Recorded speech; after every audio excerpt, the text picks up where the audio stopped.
ಇವ್ರಿಗೆ ಅನುಕೂಲ ಆಗೋ ರೀತಿನಲ್ಲಿ ತಿರ್ಸ್ಕೊಂಡವ್ರೆ. ನಿಜನಣ್ಣ? ಮಾಡ್ಬಾರ್ದ ಕೆಲಸ?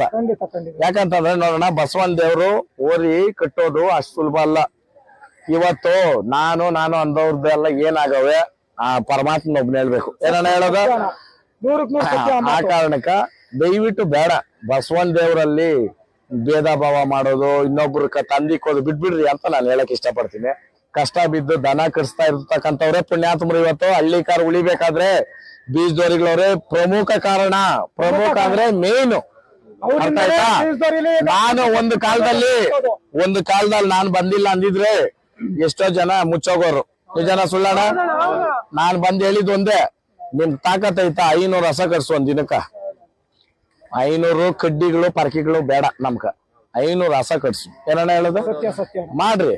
ಆ ಕಾರಣಕ್ಕೆ ಇವತ್ತು ದನ ಇವತ್ತು ಉಳಿದಿರೋದು ಕರ ಹುಟ್ತಾ ಇರೋದು. ಇವತ್ತು ಇಲ್ಲಿ ಬಂದಿರೋ ಕರುಗಳೆಲ್ಲಾನು ಓರಿಗಳು ಕುಟ್ಟಿರೋವೇನೆ. ಆಮೇಲೆ ಇಲ್ಲೇ ಇಲ್ಲ ಬಿಡೋಣ, ಝೀರೋ ಅದು. ಆಮೇಲೆ ಇವತ್ತು ಮಹಾರಾಷ್ಟ್ರಕ್ಕೆ ಸುಮಾರು ಓರಿ ಕರುಗಳಿರ್ಬೋದು, ಹೆಣ್ಣು ಕರುಗಳಿರ್ಬೋದು ಹೋಗಿರೋದು ಎಲ್ಲ ನಮ್ ಕರ್ನಾಟಕದಿಂದಾನೆ.